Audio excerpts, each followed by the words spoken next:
Bonsoir mes très chères dames, cette vidéo est réservée uniquement pour les femmes. Alors ce soir on est le 10 Av, le jeûne a été repoussé. Voilà, moi pendant une longue période de ma vie, j'ai vécu en France, vers la fin de ma scolarité, j'étais dans une école non juive. Donc pendant des années, euh, Tisha B'Av, je ne savais pas exactement ce que c'était. Je ne savais pas ce que c'était. Tisha B'Av, pour moi, ça me faisait penser à des contraintes, parce que c'est pile la période où tu vas en vacances, mais t'as pas le droit de te baigner. Ou alors, enfin, tes parents ne sont plus là pour te dire que t'as pas le droit de te baigner, mais il y a des méduses, des tonnes de méduses dans la mer d'Israël, dans la mer de Natania et Tel Aviv, donc tu peux pas te baigner. Je voyais Tisha B'Av comme une contrainte, il faut jeûner. T'as le droit de faire des choses, c'est pas Yom Tov. T'as le droit de fumer. Je me souviens, c'était toujours l'image des personnes qui fument. En général, à Tisha B'Av, tu le sais parce que, ben, comme elles ont le droit de fumer, du coup, elles fument beaucoup. Alors, c'est ça. Pour moi, je voyais Tisha B'Av comme le jour où on a le droit de fumer quand même, bien qu'on doit jeûner. Et voilà, et le temps a passé, Dieu merci, et Dieu a rajouté de la lumière, enfin Dieu a rajouté de la connaissance dans cette petite cervelle. Et petit à petit, j'ai commencé à avoir un autre regard sur Tisha B'Av. Aujourd'hui, je suis arrivée à la conclusion que vraiment, je pense que toute personne naissant juive dans ce monde doit arriver à une prise de conscience de ce qu'est Tisha B'Av. Qu'est-ce que c'est Tisha B'Av? Je pense que toute personne juive au monde doit comprendre ce que c'est Tisha B'Av en vérité. Tisha B'Av, c'est le jour où on se languit de la construction du temple. Alors, quand on ne sait pas exactement ce que c'est Tisha B'Av, en général, le mot temple, ça nous parle pas trop. Ça nous parle pas trop. Je m'excuse, je vais pas trop rigoler ce soir et trop sourire parce que Tisha B'Av, c'est un soir où on est censé être triste et triste, se languir en tout cas, dans le languissement. On nous dit que dans le Zohar, quand on lit le Zohar, on voit à quel point Dieu souffre terriblement de cette situation où il n'y a pas de temple construit. Quand on lit le Zohar, on pleure de voir combien la souffrance de Dieu est grande dans ce monde. Nous, on croit que tout va bien, on vit, il y a Ikea en Israël, il y a les boulangeries, il y a tout. Aujourd'hui, on trouve tout ce qu'on veut, tous les magasins, tous les centres commerciaux, toute l'abondance matérielle est tellement importante qu'on ne se doute pas un seul instant qu'il manque quelque chose. On ne se doute pas un seul instant qu'il manque quelque chose. On va chez Ikea et on achète des meubles neufs et il n'y a pas de problème, on peut acheter des meubles neufs et on construit des maisons super belles et on fait des Hanoukat Bayit, on invite les gens pour voir notre maison, notre maison neuve, comment elle est belle et le carrelage et les meubles luxueux et on est tellement heureux de voir une maison aussi designée et décorée et luxueuse et tout. Et on a l'impression qu'on est au top de sa vie, au top de sa joie. On a des vêtements super nouveaux, super beaux et tout. On a l'impression que rien nous manque. Et en vérité, il nous manque l'essentiel. Il nous manque l'essentiel. Qu'est-ce que c'est l'essentiel? C'est le temple. C'est quoi le temple? C'est la maison de Dieu dans ce monde. Comme nous, on a des maisons. Nous, pour la plupart, on a une maison, logiquement. On a un toit où vivre. Pour la plupart, on a un toit où dormir, où résider, ou rentrer quand on a fini une journée de travail, quand rentrer chez soi, le mari rentre chez lui, la femme elle rentre chez elle, les enfants ils sont chez eux, il y a une maison. Eh bien dites-vous que pour celui qui nous a créés et qui a créé nos maisons, il n'y a pas de maison. Dieu n'a pas de maison dans ce monde, tant que le temple est encore détruit. En fait, je ne connais pas exactement bien l'histoire du peuple juif, mais en quelques mots, il y a eu deux temples qui ont été construits dans la vie historique du peuple juif. Il y a eu deux temples qui ont été construits et deux temples qui ont été détruits. Et nos sages nous promettent que le troisième temple, d'après les prophètes, sera le temple qui sera pour toujours. Il n'y aura plus de troisième destruction. Ça sera pour toujours. Ça sera la maison de Dieu à laquelle tout le monde pourra arriver, et ça sera pour toujours. Pourquoi est-ce que c'est un manque dans nos vies? Il faut comprendre que tout le monde, la plupart des gens ont des problèmes dans cette vie. La plupart des gens ou rencontrent des maladies, ou leurs enfants tombent malades, ou alors ils ont des proches malades, ou alors on a des problèmes avec les enfants à l'école. On a tous des problèmes, ou alors des fois c'est des problèmes chez nous, des problèmes de morale. On n'a pas le moral, on n'a pas le. Il paraît que cette génération-là en ce moment, c'est la période où il y a le plus d'antidépresseurs vendus. Il y a énormément d'antidépresseurs vendus. Je suis désolée de parler de choses tristes ce soir, mais comme c'est le soir de Tisha B'Av qui a été repoussé, donc c'est le thème. Il y a énormément de gens qui ont des angoisses, qui ont des stress, qui ont des peurs, etc. Comment les gens règlent leurs problèmes? Comme des êtres humains, ils vont voir des médecins, ils vont voir des psychologues, ils vont acheter des choses, ils vont plein de solutions techniques. Et en vérité, il faut comprendre que quand il y avait le Beth Amikdash qui était construit, quand il y avait la maison de Dieu construite, il n'y avait pas de maladie. Il n'y avait pas de maladie mentale, il n'y avait pas de maladie physique, les gens étaient guéris. Les gens ne restaient pas avec des fautes. Ils n'avaient pas des fautes sur leur compte à long terme. Quand une personne fautait, le jour même, elle allait à la maison de Dieu, elle était pardonnée. Elle était pardonnée, elle amenait un sacrifice à la maison de Dieu, elle était pardonnée. Donc on ne restait pas toute une année jusqu'à Kippour avec des fautes sur notre dos et à porter nos fautes jusqu'au jour de Kippour. Et à demander pardon le jour de Kippour, et le jour de Kippour on est pardonné. Tous les jours que Dieu fait à cette époque-là du temple, on était pardonné pour notre faute. On n'allait pas dormir le soir avec des fautes sur notre compte. On était propre de toute faute. Et cette propreté de toute faute faisait qu'on était très proche de Dieu. Très très proche de Dieu. Et cette proximité avec Dieu faisait qu'il n'y avait pas de maladie mentale. Il n'y avait pas de maladie de mal-être. Il n'y avait pas d'angoisse, de peur, de stress. Il n'y avait pas tout ça. Il n'y avait pas tout ça. Quand il y aura le temple, Bezrat Hashem, il n'y aura pas de maladie. Toutes les maladies vont disparaître. C'est-à-dire que si demain le temple est construit, les gens que vous connaissez autour de vous qui sont malades, lo allez-nous, ils vont guérir. Ils vont guérir, c'est exceptionnel. Alors des fois, c'est la vie qui fait les choses d'aujourd'hui. C'est-à-dire aujourd'hui, on n'a pas d'autre chose que de se tourner vers la médecine, vers la recherche médicale, la recherche scientifique, etc. Et on met toutes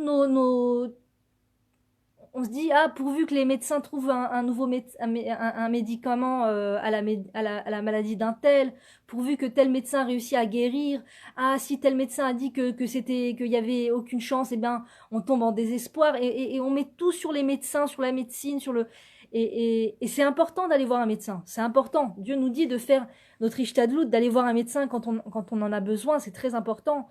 Les médecins, c'est aussi la main de Dieu dans ce monde. Mais imaginez quand il y aura le temple qui sera construit, il y aura la présence divine dans ce monde, il y aura plus tout ça, ça marchera plus comme ça. Ça marchera plus comme ça, et les maladies seront guéries. Il y aura plus de maladies. Donc imaginez, finalement c'est vers le temple que tout être humain au monde, même les personnes non juives, doivent espérer chaque jour de leur vie. Pour chaque problème qu'on rencontre dans notre vie, on doit penser solution, construction du temple. Sauf qu'on est tellement loin de comprendre ce que c'est le temple.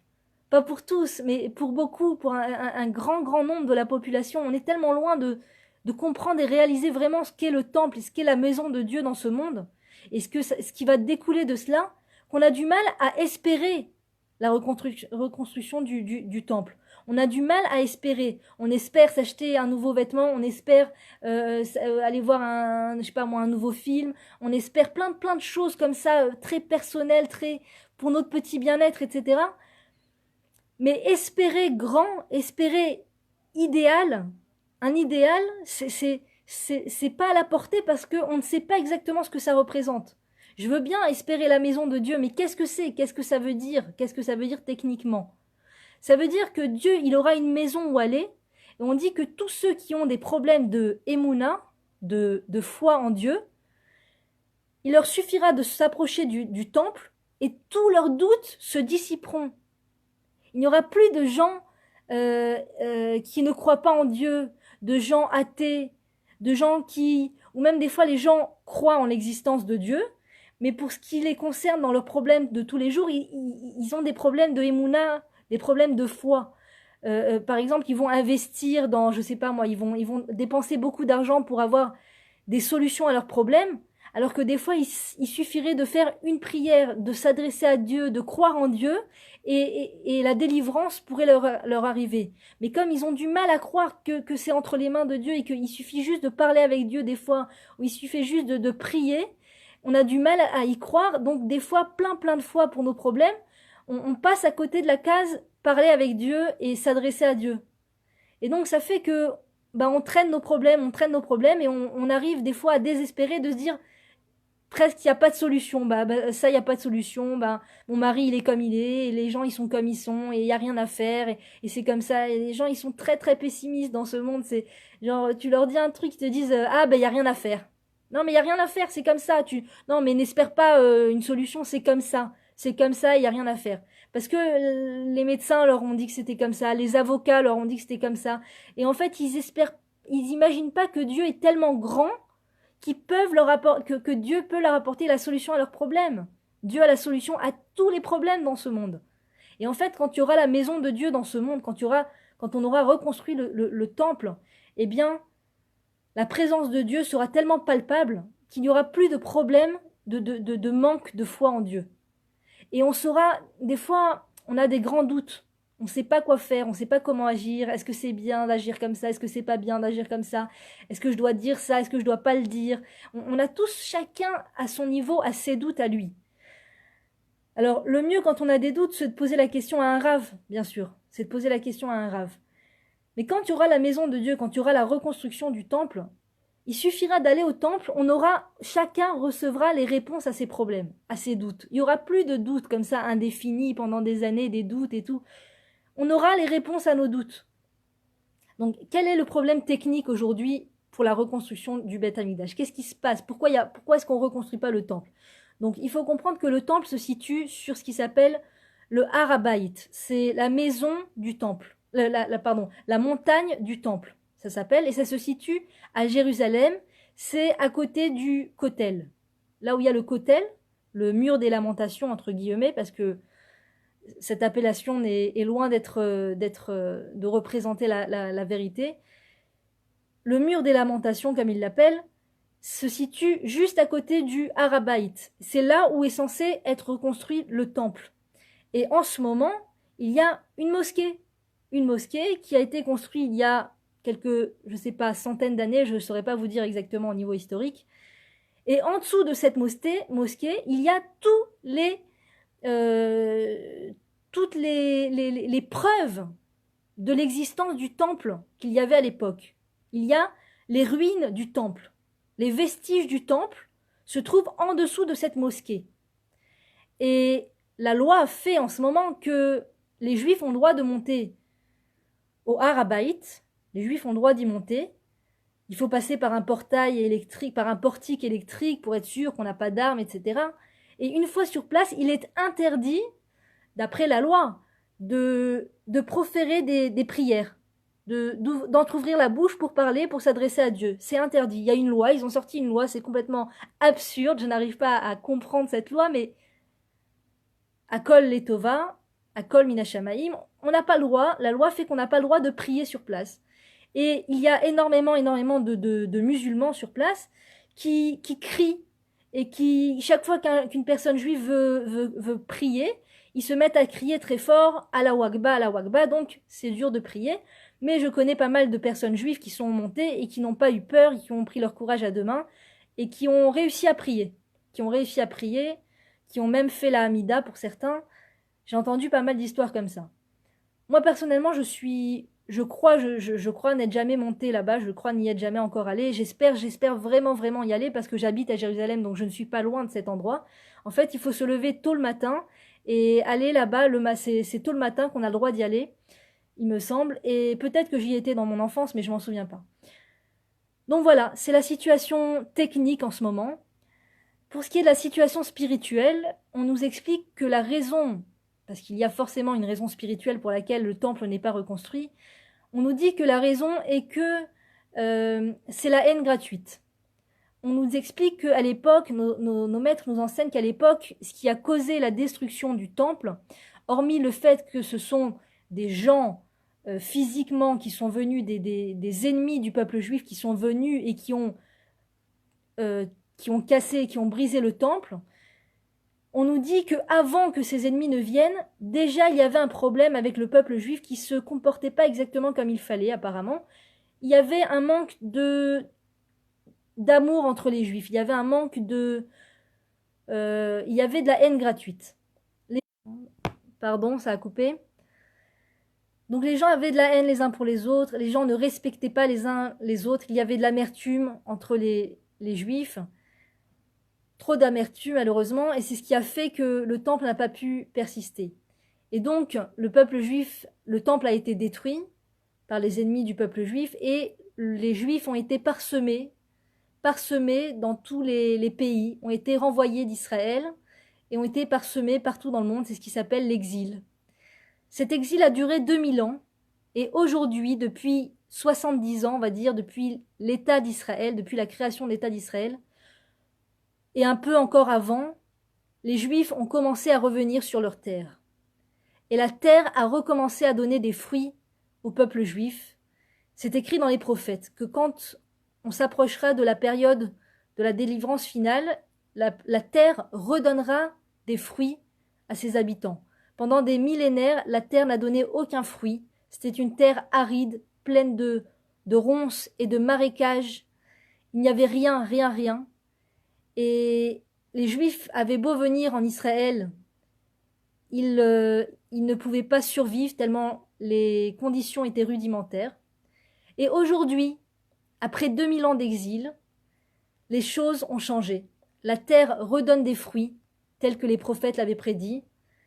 Et les gens viennent en Israël, les Juifs montent en Israël par nombre incroyable, ce qui était impossible à l'époque, parce qu'il n'y avait rien en Israël, les conditions étaient extrêmement rudes.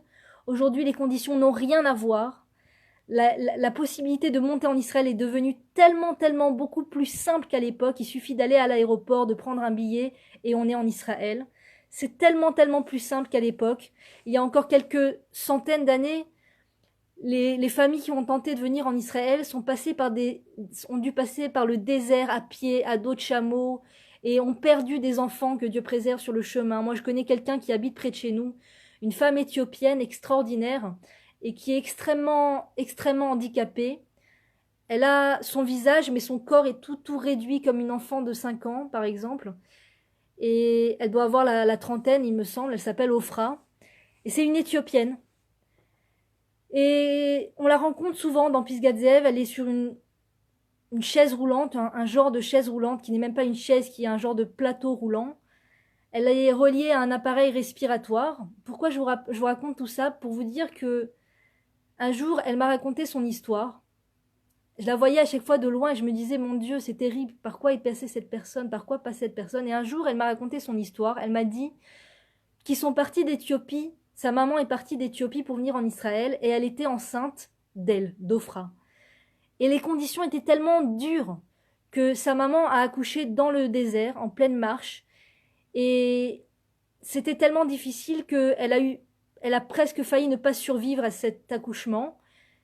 Mais Dieu merci, elle a survécu. Et aujourd'hui, ses capacités sont extrêmement réduites et elle est extrêmement handicapée parce que cette alia, à l'époque, leur a coûté la vie, leur a coûté la santé. À l'époque, il n'y avait pas d'avion, c'était extrêmement difficile de venir en Israël. Et donc, imaginez par quoi les Juifs ont dû passer, les Juifs de Russie, les Juifs de Pologne, les Juifs tous ces Juifs qui sont passés par des situations extrêmement, extrêmement difficiles. On ne connaît pas toujours l'histoire du peuple juif, mais ils sont passés par des situations extrêmement, extrêmement difficiles pour arriver en Eretz Israël. Quand nous, Baruch Hashem, moi venant de France, l'Alia était quelque chose de tellement plus simple. Des fois, on regarde les détails, oui, il n'y a pas eu ça, et oui, on n'a pas eu exactement ça, et le diplôme n'a pas été exactement reconnu comme on le voulait, on a mis beaucoup de temps à apprendre l'hébreu, mais en fait, c'est rien, rien, rien comparé à l'Alia des Éthiopiens, à l'Alia des Russes, à l'Alia de tous ces Juifs qui ont fait leur Alia il y a plusieurs dizaines d'années. Et voilà, ça s'appelle le retour du peuple juif sur sa terre. Et donc on se rapproche de la reconstruction du temple. Et je me dis que tout ça, c'est fait en fait pour que un juif en arrive à prendre conscience que ce qu'il doit vouloir dans la vie, c'est la reconstruction du temple, c'est la reconstruction de la maison de Dieu à l'endroit où ça doit être, en Israël, car c'est le pays du peuple juif. Et ce qu'il faut comprendre, c'est que le peuple juif, la Torah, le peuple juif, n'ont pas la haine des peuples. On nous parle souvent de Israël bourreau et les Palestiniens victimes. Les gens sont très très loin de la réalité, les gens sont très très loin de la vérité.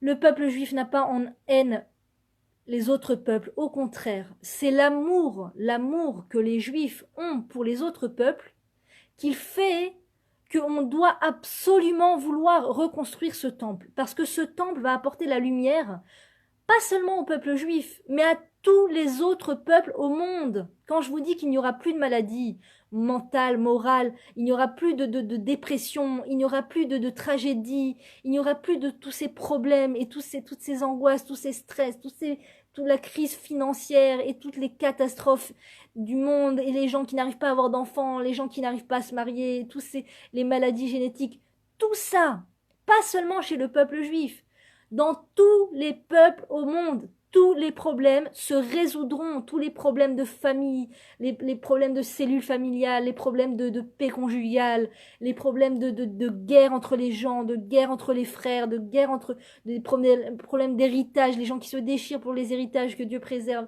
Tous ces problèmes qui existent dans le monde entier, la solution, la solution racine à tous ces problèmes, pas seulement pour le peuple juif, mais pour le monde entier, l'univers entier, c'est la reconstruction du temple à Jérusalem par le peuple juif et enfin la présence divine qui pourra avoir sa maison sur terre et qui pourra propager dans le monde entier la lumière de la sagesse de la Torah qui sera une antidote pour tous les problèmes au monde. Donc les gens sont loin de comprendre réellement le problème. Les gens pensent que les Palestiniens sont des victimes. Les Palestiniens sont victimes, pas du peuple juif. Les Palestiniens sont victimes de leur situation en ce moment. Du fait qu'ils ne nous laissent pas reconstruire le temple, ils sont victimes de leur mauvais choix malheureusement. C'est un mauvais choix de nous empêcher de reconstruire le temple parce que eux-mêmes vont y gagner. Les Palestiniens eux-mêmes, le mot palestinien est une invention de ces dernières années. Et la Palestine, c'est un mot nouveau, c'est un vocabulaire nouveau qui a été inventé, contrairement au mot Israël, au mot peuple juif qui existe depuis la nuit des temps, et le temple qui a toujours eu son emplacement à cet endroit. Toujours. Avant même qu'il ne soit construit, Dieu a promis à nos ancêtres, à nos pères, que le temple sera construit à cet endroit. Déjà, il était promis que le temple serait construit à cet endroit. Il suffit de lire la Bible, non pas le Nouveau Testament que Dieu préserve, qui doit être jeté à la poubelle ou brûlé dans un feu. Il suffit de lire la Bible pour comprendre à quel point Dieu nous avait promis de construire le temple à cet endroit, au Har Habayit à Jérusalem, et à quel point Dieu attend de nous qu'on le reconstruise. Bezrat Hashem. Donc toutes les prières d'une personne, juive, pas juive, doit aller dans le sens de vouloir reconstruire le temple. Quand on a un problème dans la vie, on s'entend pas, on a une dispute avec quelqu'un, on a une mésentente avec quelqu'un, on n'a pas obtenu ce qu'on voulait, il nous manque de l'argent, on a un problème, on n'arrive pas à monter. La première chose à laquelle une personne juive doit penser, et je me parle à moi avant tout, mais vraiment sincèrement, la première chose à laquelle on doit penser en matière de solution, c'est « Ah, si seulement le temple était reconstruit, il n'y aurait pas tous ces problèmes. » Quand le peuple juif déjà a commencé, sera convaincu de l'importance du temple, sera convaincu de la reconstruction du temple, que c'est vraiment la solution à tous les problèmes. Quand on sera convaincu soi-même déjà, le message passera beaucoup mieux. Le message passera beaucoup mieux aux autres peuples. Alors cette vidéo est réservée uniquement pour les femmes, je ne sais pas si je l'ai déjà dit. Le message passera beaucoup mieux. Il y aura une communication plus fluente, plus évidente. On arrivera plus facilement déjà quand soi-même on voudra de tout son cœur la reconstruction du temple, on aura compris pourquoi. Pourquoi? Il y a énormément de cours qui traitent du sujet. Il suffit d'aller sur Internet, de taper le temple, reconstruction du temple, la raison du temple. Par exemple, sur le site Léava, peut-être, je pense qu'on parle du temple, que le Rav Ron Shaya parle certainement du temple. Se renseigner sur le sujet, acheter des livres, lire des livres. Il y a énormément de cours en hébreu, pour ceux qui parlent en hébreu, sur le site du Machon Meir. Ah oui, d'ailleurs, le site du Machon Meir en français, bien sûr. Il y a énormément de cours sur le thème du temple et de la reconstruction du temple. Le site du Machon Meir sur Internet. Se renseigner. Et en fait, plus soi-même, en tant que personne juive, on comprend l'importance essentielle et surtout la tristesse et l'engouement, comment dire, la tristesse que c'est de ne pas avoir le temple. Plus on le ressentira dans notre chair à soi-même, plus on se convaincra de cela chaque année, en espérant que ça ne dure plus trop longtemps et que le temple soit reconstruit dès demain, et que dès demain on n'est même plus à parler de cela parce que ça sera une évidence pour tous, mais en attendant, il faut soi-même se convaincre. Plus on sera convaincu, et plus le message passera même pour les peuples, et les peuples eux-mêmes seront convaincus qu'ils devront eux-mêmes nous laisser construire le temple. Maintenant, il faut comprendre que nos maîtres nous enseignent que si les peuples savaient ce que le temple, la reconstruction du temple à Jérusalem, apporterait à leur vie comme solution à leurs problèmes,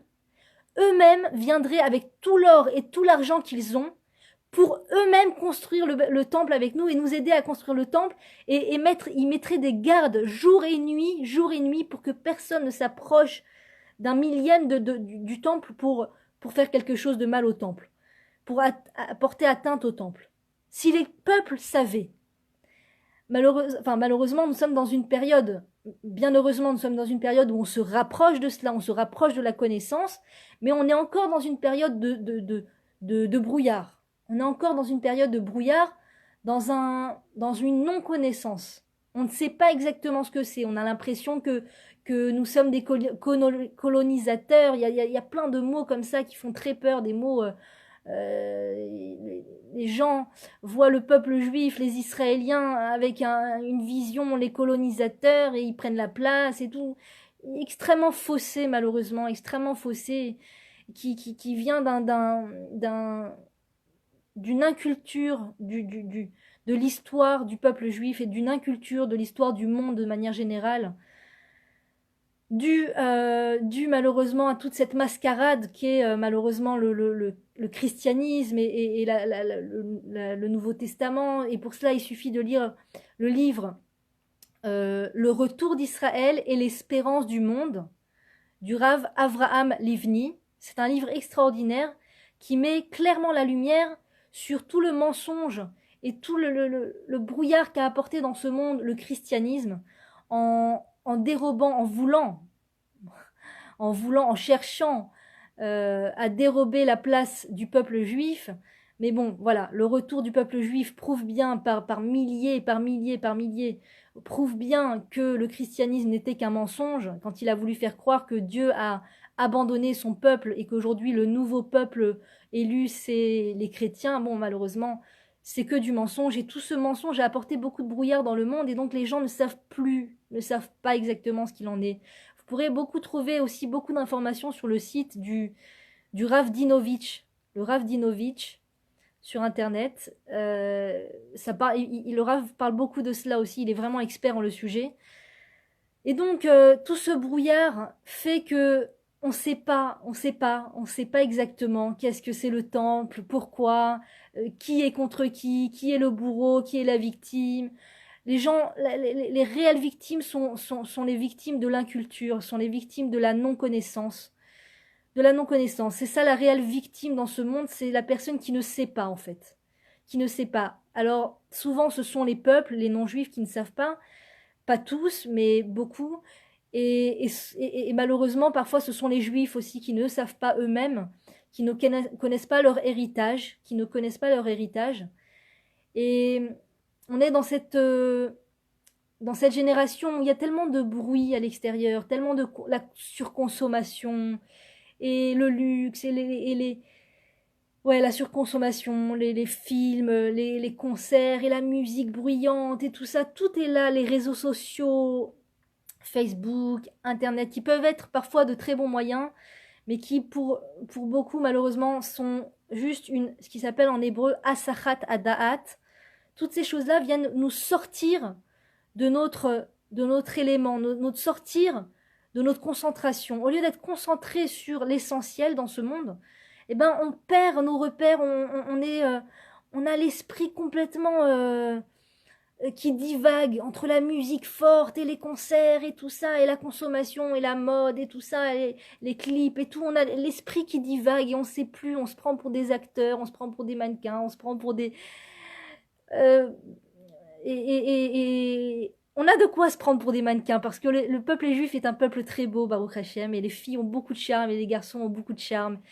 Mais on n'est pas, ça s'arrête pas au physique, ça s'arrête pas au physique et au fait de chercher dans la journée à vouloir marcher comme sur un podium et à vivre comme sur un podium et s'acheter des choses qu'on a vues dans les magazines et tout. On a tellement l'esprit tourné vers ce matérialisme et ce physique.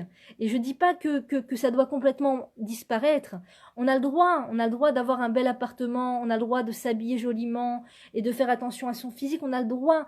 Mais quand ça prend le cœur de notre vie, malheureusement, alors on est dans un fourvoiement, on est dans une illusion. Et le cœur de notre vie, ça doit être, toutes nos pensées doivent aller vers la reconstruction de la maison de Dieu à Jérusalem, car c'est la solution de tous les problèmes. Voilà, de tous les problèmes. Parce que on a beau pouvoir avoir une très belle voiture, des très beaux vêtements, des très beaux bijoux, on a beau pouvoir avoir toutes ces choses-là, hein, ça n'empêche pas qu'il y a des problèmes de paix conjugale. Combien de problèmes de paix conjugale? Combien de problèmes dans les couples? Combien de problèmes d'éducation pour les enfants? Combien de problèmes de relationnel entre les enfants et les parents et les grands-parents? Combien de larmes versées pour des choses et des problèmes et des maladies, etc.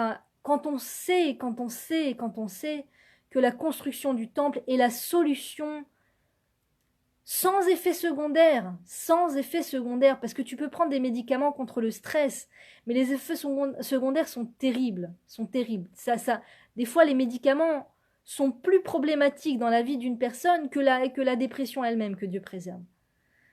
Bien que la dépression aussi, c'est un problème. Le juif doit toujours avoir ses pensées vers la joie et vers le fait vers l'étude de la Torah. Et ça apporte beaucoup de joie au cœur et beaucoup de compensation et beaucoup de consolation dans ce monde. L'étude de la Torah, les cours de Torah.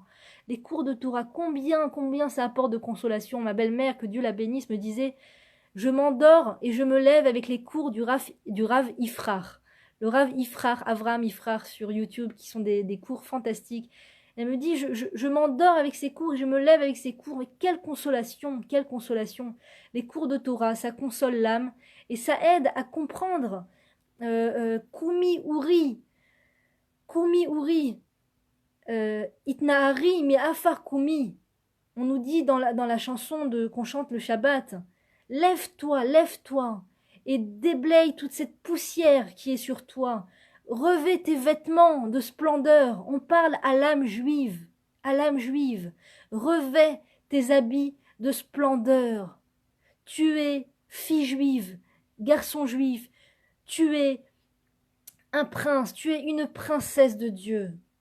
Enfin, quand sera reconstruit le royaume de Dieu, quand sera reconstruit le château de Dieu, tu reconnaîtras ta splendeur, tu retrouveras ta splendeur. Et toute cette poussière qui est sur toi, qui ne te sied pas, cette poussière, c'est les films, les médias qui n'ont rien à voir avec le peuple juif, Tous ces films qui abîment l'âme, qui abîment l'esprit, c'est ça qui rend des palpitations au cœur de l'homme. C'est ça qui rend stressé, qui fait de la dépression.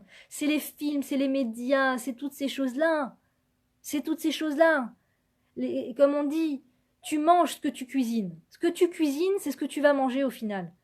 Les gens, ils s'exposent à des choses qui sont extrêmement néfastes pour l'esprit, et après, ils tombent en dépression et ils se mettent à prendre des médicaments. Mais c'est eux qui se sont mis dans cette situation.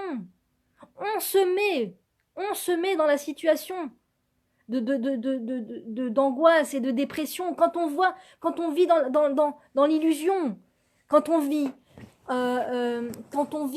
à travers les films, quand on vit à travers les séries, quand on vit à travers la consommation, quand on vit uniquement, c'est pas interdit, mais quand on vit uniquement à travers ça, et que sa seule nourriture de l'esprit, c'est cette junk food de médias, eh bien, on se met dans cette situation d'angoisse, de stress, de peur, de stress, etc., de manque. Tout d'un coup, les gens ressentent un manque terrible dans leur vie.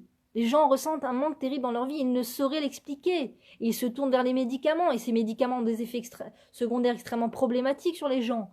Donc on est dans une situation pas évidente et pas simple. Je parle de toutes ces choses qui font pas toujours plaisir à entendre parce qu'on est à cette période de Tisha B'Av où on est censé jeûner pour les femmes qui ne sont pas enceintes ou qui n'allaitent pas, ou pour les femmes qui sont 2 ans après un accouchement, pas besoin de jeûner parce que le Tisha B'Av a été repoussé. Tisha B'Av a été repoussé, c'était Shabbat, c'est tombé pendant Shabbat, et donc, étant donné que ça a été repoussé, les femmes n'ont pas besoin, les femmes qui ont accouché ou qui allaitent, ou ça fait 2 ans qu'elles ont accouché, elles n'ont pas besoin de jeûner.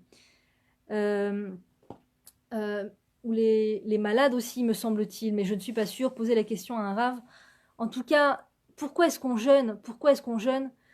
Parce que, et pourquoi je vous parle de ces choses qui font pas forcément plaisir, c'est une vidéo qu'il faut pas écouter dans l'année, surtout pas la période de Pourim où on est censé être plein de joie. Mais c'est une vidéo qui est faite pour le mois de Av et pour cette période de Tisha B'Av.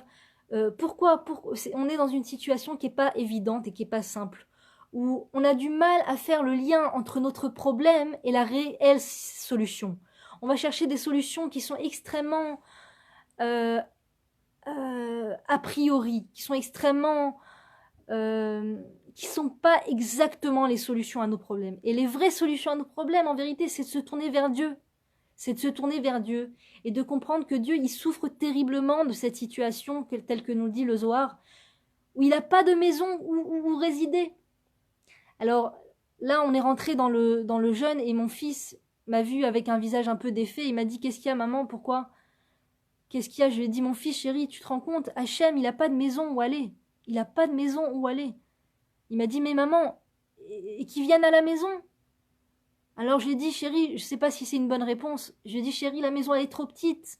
Pour Hachem, il faut une maison aussi grande que le temple, aussi sainte que le temple. Alors oui, bien sûr, tant que le temple n'est pas encore reconstruit, la maison de chaque juif, c'est sa maison. Le temple de chaque personne juive, c'est sa maison. La maison d'une famille juive, c'est son temple personnel à elle. Et il faut la garder, la protéger. Notre maison, c'est notre cellule familiale, notre toit. Il faut protéger notre maison et nos enfants et notre mari, plus que tout au monde. Les protéger comme si c'était vraiment le temple. Donc quand tout ce qu'on va donner à la maison, tout ce qu'on va donner aux enfants, tout ce qu'on va donner à notre mari, on est comme un Kohen Gadol qui sert au temple. Comme un Kohen Gadol. Et chaque fois qu'on change les couches, plusieurs fois par jour, et chaque fois on donne à nos enfants ce qu'ils ont besoin plusieurs fois par jour. Ben Pazi nous dit dans la Gemara, il me semble, que le plus important de toute la Torah, c'est d'amener un korban, d'amener un sacrifice au temple le matin, le midi et le soir. Matin, midi et soir. De façon récurrente. Comment une femme aujourd'hui, alors qu'on n'a pas le temple, réalise cette récurrence quand elle change la couche encore une fois, quand elle écoute son mari encore une fois, quand elle fait preuve de patience encore une fois. Oui, ça c'est le service divin le service divin dans ce monde quand le temple n'est pas encore construit. Et chacun doit faire très attention à sa maison, à ne pas laisser rentrer des choses. Comme je dis, la couche d'ozone est là pour nous enseigner à nous les mamans qu'on doit être des bonnes couches d'ozone. Qu'on ne doit pas laisser passer tout et n'importe quoi dans notre maison. Pas laisser rentrer tout et n'importe quoi dans notre maison. Internet sans filtre, la télé, des livres, on ne sait même pas qu'est-ce que c'est ces philosophies, d'où elles viennent. Des images, des photos dans les magazines vraiment indécentes. la médisance, tout ça, il faut pas laisser rentrer dans la maison. Nous, on doit faire preuve en tant que femme, d'être une bonne couche d'ozone pour sa maison. Et on nous dit que c'est grâce aux femmes que le peuple juif, c'est grâce aux femmes pieuses que le peuple juif est sorti d'Égypte, et c'est grâce aux femmes pieuses que le peuple juif sortira de cet exil-là, aujourd'hui. Pour sortir de cet exil dans lequel on est, où je ne sais pas comment les mamans elles font pour être tranquilles avec tous les smartphones que leurs enfants ont entre les mains, bien sûr, ça devrait être interdit par la loi, de mettre un smartphone entre les mains d'un enfant. C'est comme mettre un enfant dans une maison close et lui donner de l'argent en plus. Tiens mon chéri, attends dans la maison close. Tiens, je te donne de l'argent, va dans la maison close. Ces smartphones entre les mains des enfants, les mamans, je ne sais pas comment elles font pour dormir tranquillement quand elles savent que leurs enfants ont un smartphone entre les mains, peu importe l'âge. Peu importe l'âge.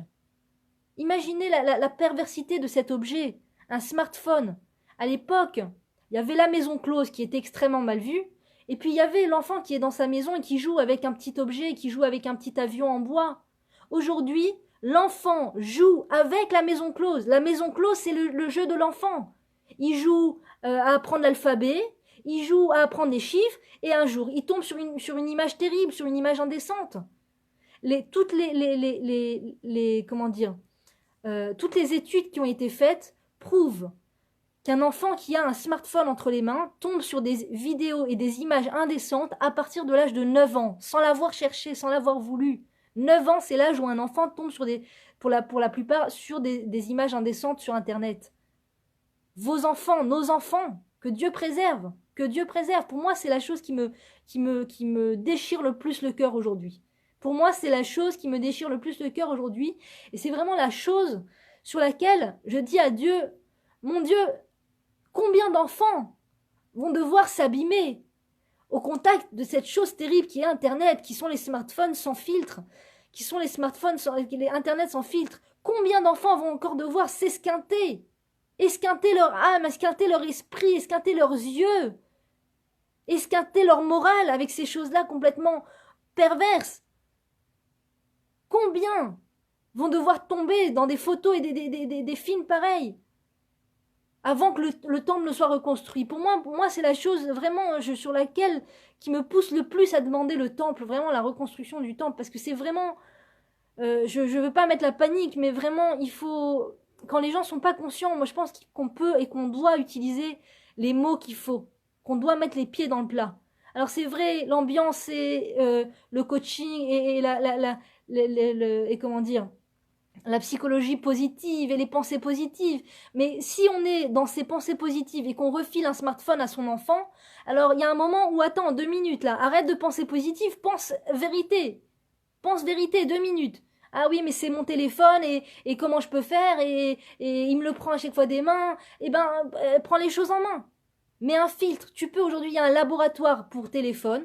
Tu vas dans le laboratoire pour téléphone. Nous aussi, on a fait cette révolution. Nous aussi, on est dans cette démarche-là, d'amener son téléphone dans un laboratoire pour téléphone. Et il t'enlève les choses qui vont pas. Il t'enlève les choses qui sont problématiques.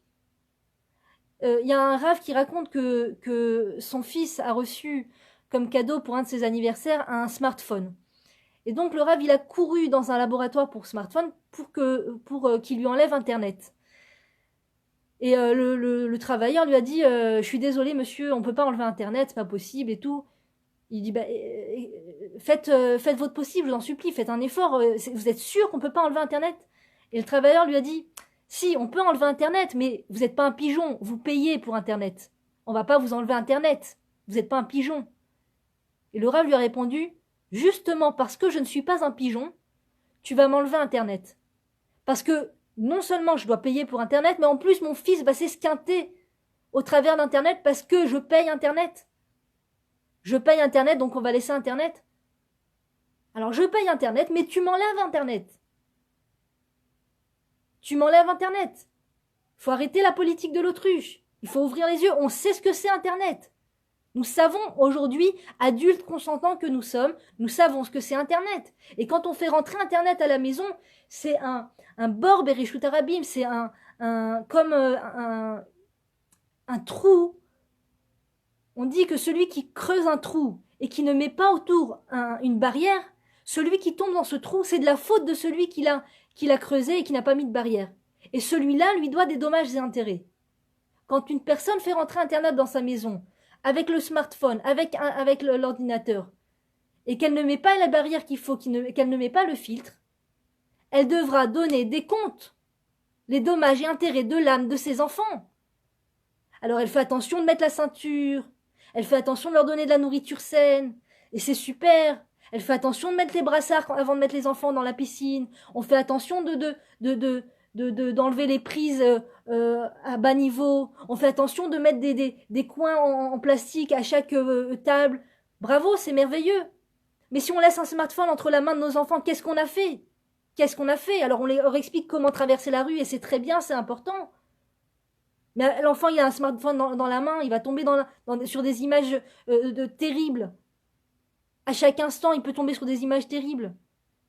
Je côtoyais, il n'y a pas longtemps, je côtoyais une femme qui est professeure dans une école. Elle est professeure en classe de CE1, me semble-t-il. Et un jour, elle a failli s'évanouir parce que la plupart des enfants de sa classe ont des smartphones et ils s'envoient entre eux des choses. Et un jour, elle est tombée sur ce qu'ils s'envoyaient. Et elle a failli s'évanouir. CE1. Les enfants, ils ont 8 ans. Ils s'envoyaient des films, des films terribles. Des images terribles, ils s'envoyaient entre eux. Alors je pense que c'est la première prise de conscience. C'est le premier pas vers la prise de conscience que nos enfants sont les futurs prophètes de ce peuple. Kedoshim Tiyu, on nous demande dans la Torah, vous serez un peuple saint. Le premier pas vers la sainteté, c'est de comprendre qu'on a entre nos mains des âmes et des diamants énormes, énormes, énormes, énormes, et qu'on doit les protéger. Ils ne nous appartiennent pas. On doit les protéger, on doit des comptes sur leur âme. On doit des comptes. Donc de les protéger et de faire attention, de ne pas leur donner, de ne pas laisser entre les mains sous prétexte qu'on est laxiste et qu'on n'a pas la force et qu'on est occupé et qu'on veut le silence. Rien n'est plus important que les prophètes de demain. Rien n'est plus important que les Lévi'im de demain et que les Kohanim de demain. Les gens qui seront en fonction dans le temple. C'est nos enfants. Alors on a une génération extrêmement méritante, d'un niveau qu'on n'imagine pas. Comme dit le Rav Ben Ishai, c'est des très grandes âmes avec des très grands problèmes. Cette génération, nos enfants, sont des très grandes âmes et cette génération va devoir faire face à des très grands problèmes. Bezrat Hashem, que Dieu nous aide, qu'on entende Bezrat Hashem que des bonnes nouvelles et dès demain qu'on entende la reconstruction du temple Bezrat Hashem. Partagez un maximum cette vidéo pour qu'il y ait une prise de conscience sur l'importance dans ce monde, sur l'importance de la reconstruction du temple et vous-même soyez ces porte-paroles de ce qu'il y a de plus important dans ce monde qui est la reconstruction de la maison de Dieu. Que Dieu vous protège, que Dieu vous bénisse, je vous aime très fort et je vous embrasse très très fort. À très bientôt.